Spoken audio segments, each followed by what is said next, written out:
ang SOP collections sa Bureau of Customs na umabot sa 11 billion pesos.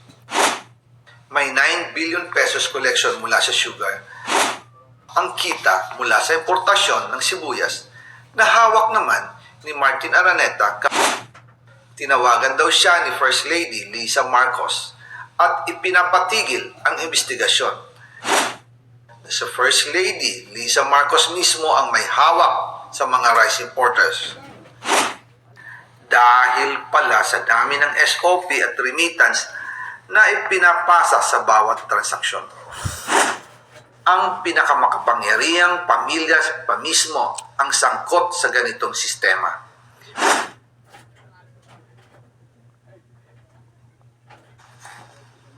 Ngayon naman po, tungkol sa kampanya nitong 2025 elections, nagkwento sa akin si dating Speaker Martin Romualdez. Kinausap daw siya ni PBBM sa Tacloban para tumulong sa gastusin ng mga kandidato mula national hanggang local candidates. Ang sagot ni Speaker, naibigay na niya ang SOP collections sa Bureau of Customs na umabot sa 11 billion pesos. Dagdag pa dyan, may 9 billion pesos collection mula sa sugar na ayon mismo sa kanya ay pinaghahatian lang ng 5 kumpanya para makontrol nila ang presyo ng asukal sa merkado. At iba pa ang kita mula sa importasyon ng sibuyas na hawak naman ni Martin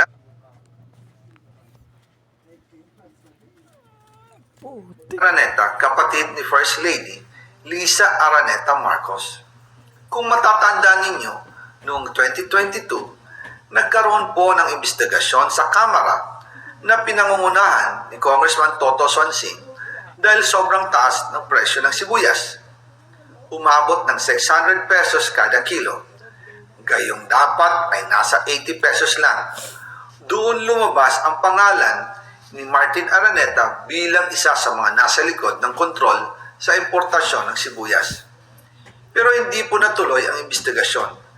Ang sabi ni Speaker, tinawagan daw siya ni First Lady Lisa Marcos at ipinapatigil ang investigasyon.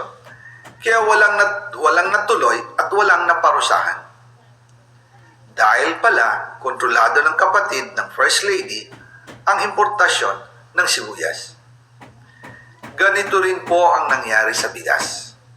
Noong April 2023, nagsimula nang tumaas ang presyo ng bigas.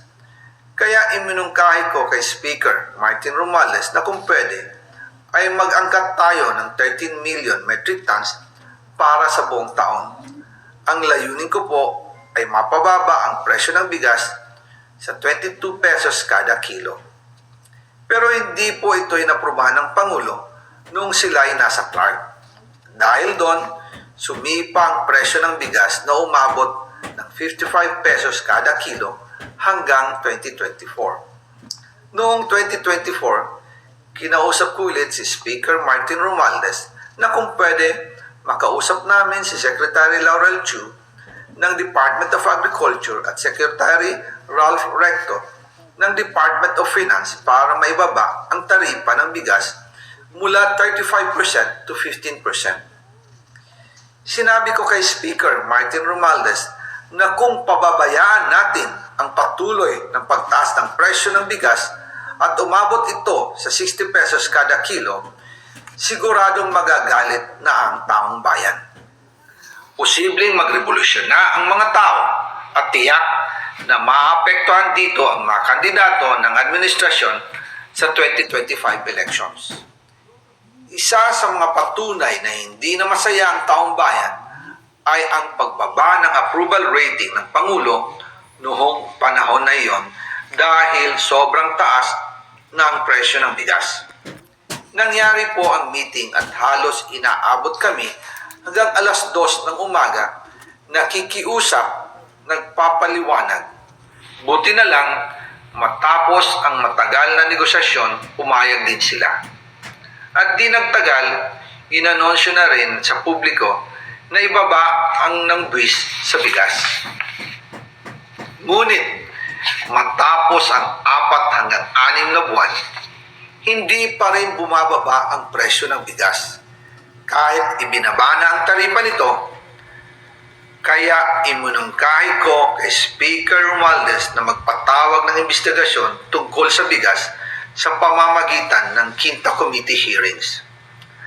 Habang iniimbestiga nito ng Quinta Committee na pinamumunuan ni Congressman Joey Salceda, bigla na lang itong pinahinto ni Secretary Kiko Laurel Chu matapos niyang ipakita ang isang confidential report.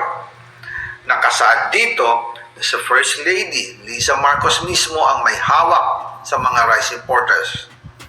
Ayon kay Secretary Laurel, maaapektuhan daw ang First Lady kung itutuloy ang investigasyon dahil kasama raw nila sa Vietnam visit ang ilang importer ng bigas at nag-dinner pa raw sila roon. At noong araw din yon, tumawag si Congressman Sandro Marcos kay Speaker Romualdez upang ipatigil ang House investigations tungkol sa bigas as instructed ng Pangulo. Magkasama kami ni Speaker Martin Romualdez nang tumawag si Congressman Sandro Marcos. Dumating din si Secretary Laurel Chu sa Manila Polo Townhouse at doon siya pinagalitan ni Speaker dahil inilabas niya ang confidential report na nagdidiin sa First Lady sa issue ng rice smuggling. Humihingi ng paumanhin si Secretary Laurel Chu at sinabi niyang, "Pasensya na, masyado akong naive." Doon namin naintindihan kung bakit. Kahit ibinaba na ang import tax ng bigas mula 35% to 15%, ay hindi pa rin bumababa ang presyo sa merkado dahil pala sa dami ng SOP at remittance na ipinapasa sa bawat transaksyon. Dagdag pa po, maraming importers ng isda ang nagre-reklamo dahil kontrolado ito ng kaunting kumpanya lamang. Wala naman daw tax sa importation tuwing lean season, pero kahit ganoon, hindi pa rin sila nabibigyan ng permit to import. Ang makaunting kumpanya na ito lang ang nabibigyang permit to import.